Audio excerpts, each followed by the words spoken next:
Hola a todos, bienvenidos a un nuevo episodio. En el día de hoy quiero hablaros de los Juegos Olímpicos. Ha pasado un mes desde que acabaron, que en este mundo que va tan rápido a veces nos parece una eternidad, pero no hace tanto. Y me apetecía dejar este episodio grabado hablando un poco sobre ellos.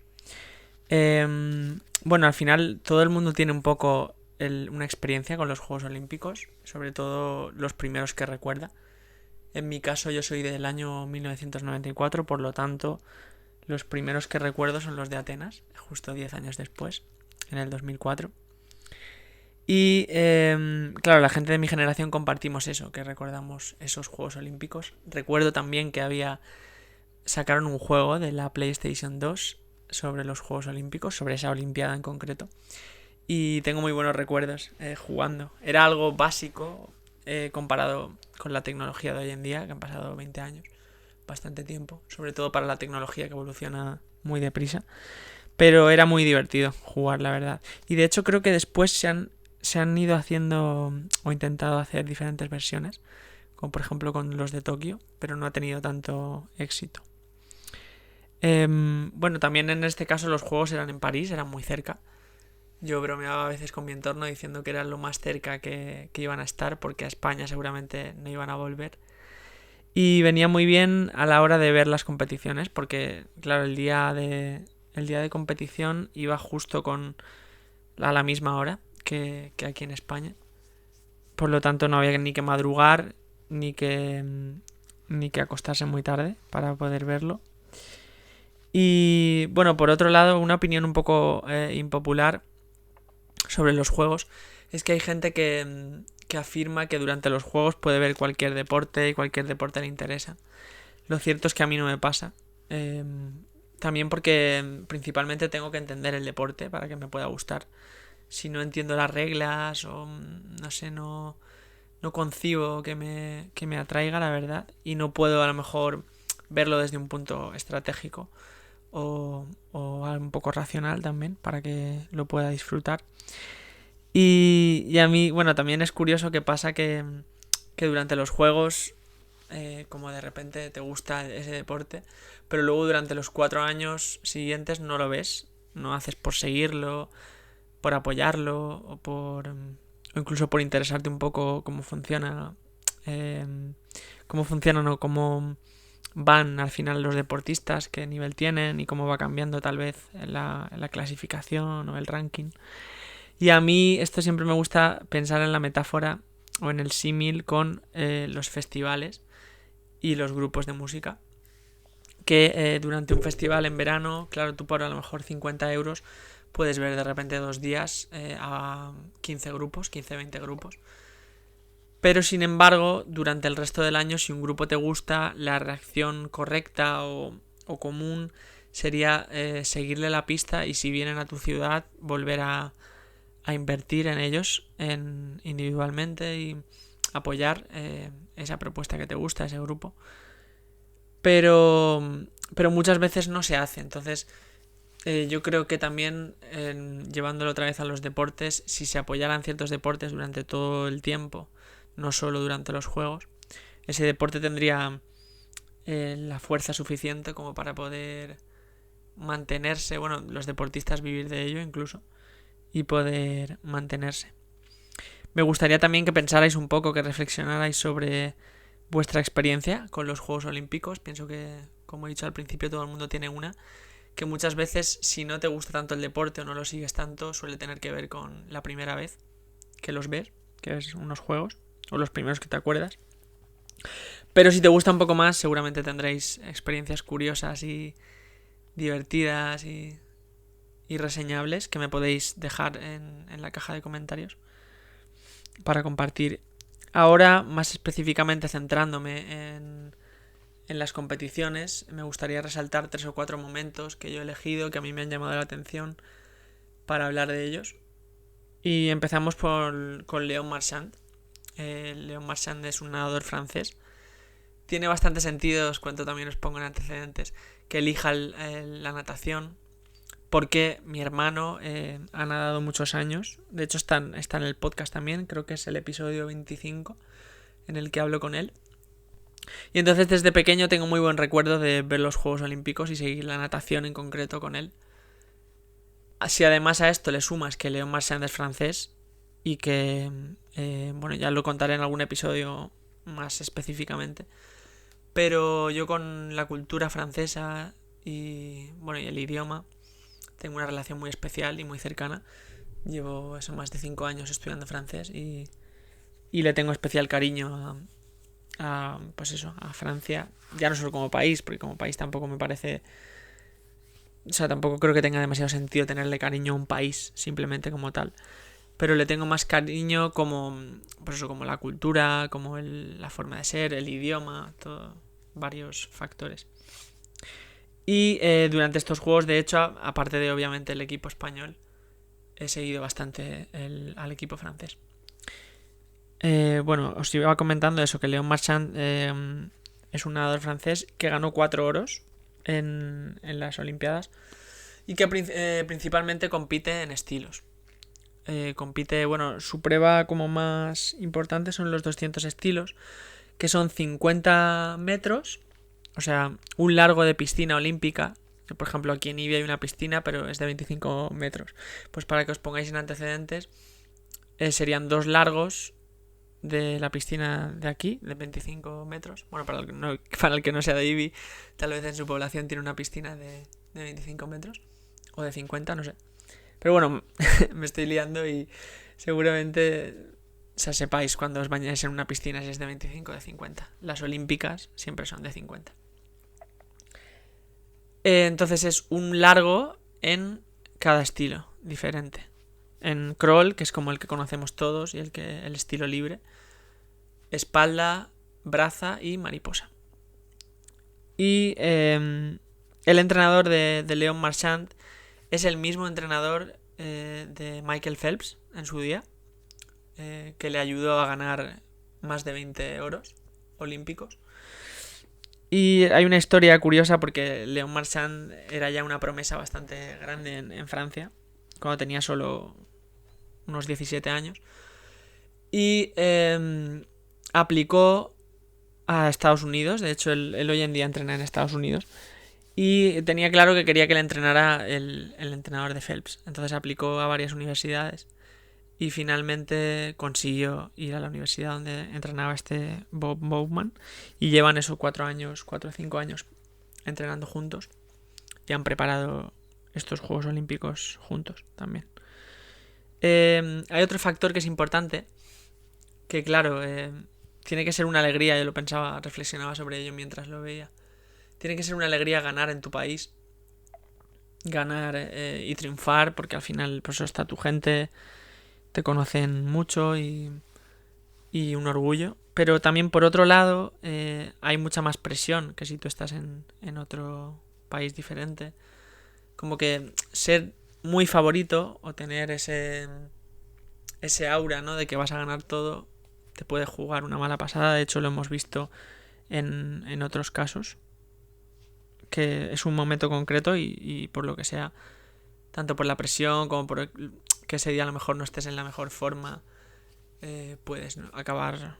Bueno, y porque compiten muchos más, vamos, que no eres el único. Me gustaría también hablar de Teddy Riner. Teddy Riner es un judoka francés también, que para que os hagáis una idea, fue junto a otra chica, junto a otra deportista, fueron los dos encargados de encender el pebetero en la ceremonia de inauguración, justo para acabar. Claro, hay que pensar que, por ejemplo, una figura parecida en España, por el nivel de popularidad y de importancia, podría ser Rafa Nadal, que también estuvo llevando la antorcha en el barco, junto a varias celebridades también de los Juegos Olímpicos, en el barco de camino a donde la encendieron, a donde acabaron encendiéndola.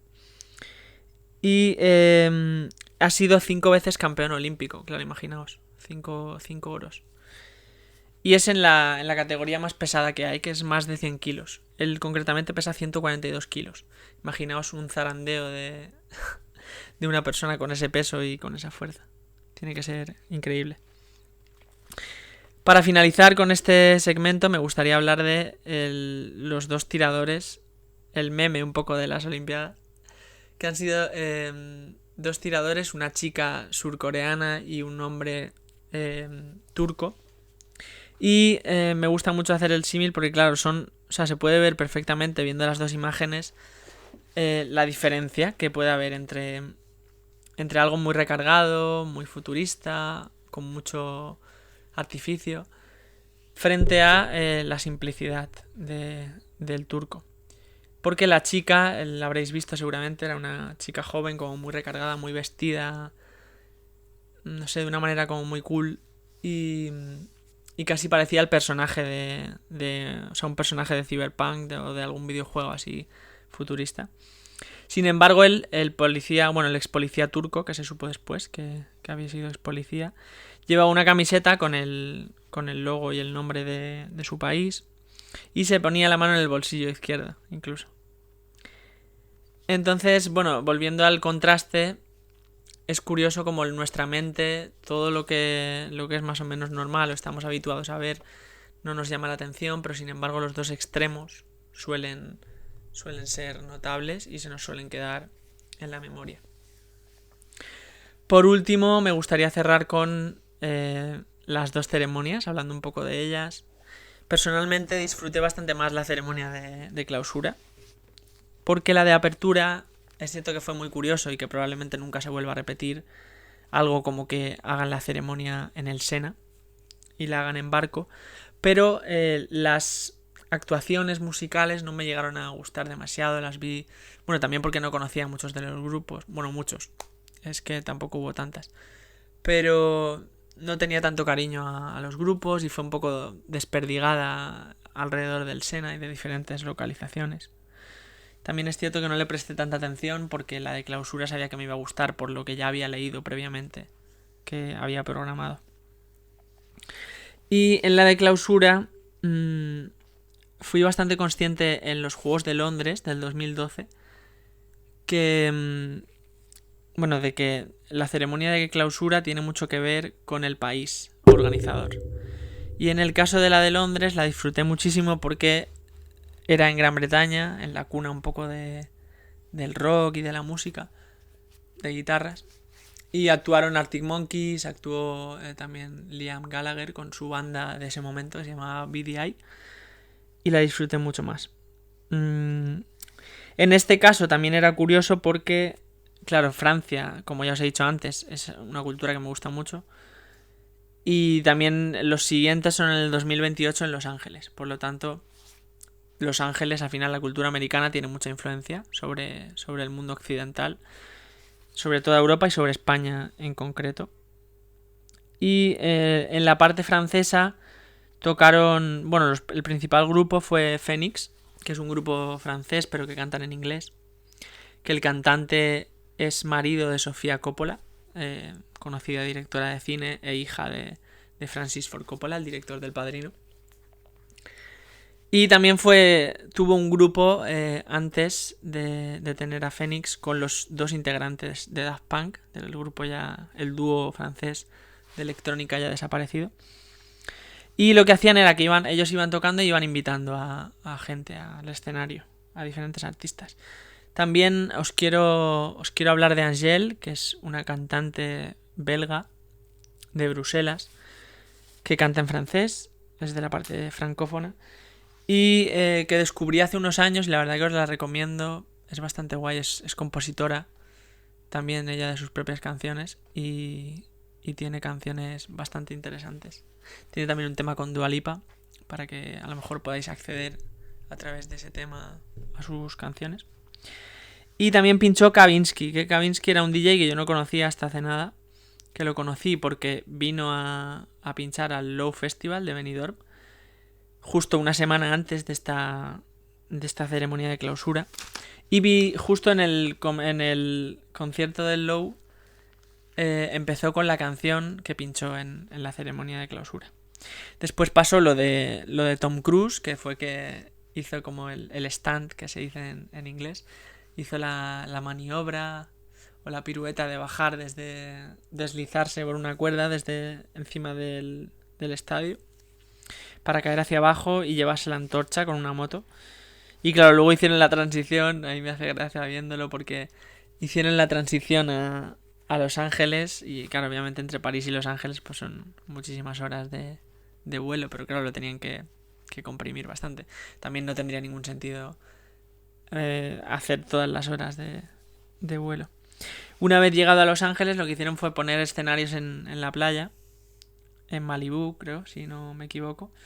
Y tocaron primero los Red Hot Chili Peppers, después tocó Billie Eilish, que a mí Billie Eilish no es demasiado santo de mi devoción. El que sí que me encanta es su hermano, que se llama Phineas, con F y con 2 Ns, que también compone y produce parte de las canciones de Billie Eilish. Y también os animo a que le deis una escucha porque tiene canciones muy buenas y muy interesantes. Y por último, Snoop Dogg. Que Snoop Dogg casi que lo podía haber metido en la sección de cosas o de deportistas o de cosas interesantes en los juegos, porque lo hemos visto durante todos los juegos. Al principio recuerdo que 2 o 3 días antes de empezar ya habían imágenes de él en París, y después, según iban avanzando los juegos, se le veía viendo diferentes competiciones y hemos estado presente en la ciudad de París todo el tiempo. Y ese era como el cierre y la transición hacia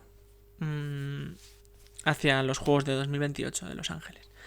Hay algo que formó mucha polémica, que fue la suciedad del río Sena y la imposibilidad del triatlón, por ejemplo, que se tuvo que hacer un día después, incluso peligró por la suciedad, pero no me interesa demasiado hablar de eso porque se ha hablado mucho y se ha generado polémica. Me interesa también, además todo el mundo lo sabe un poco, entonces me interesa hablar sobre otros temas y otras curiosidades.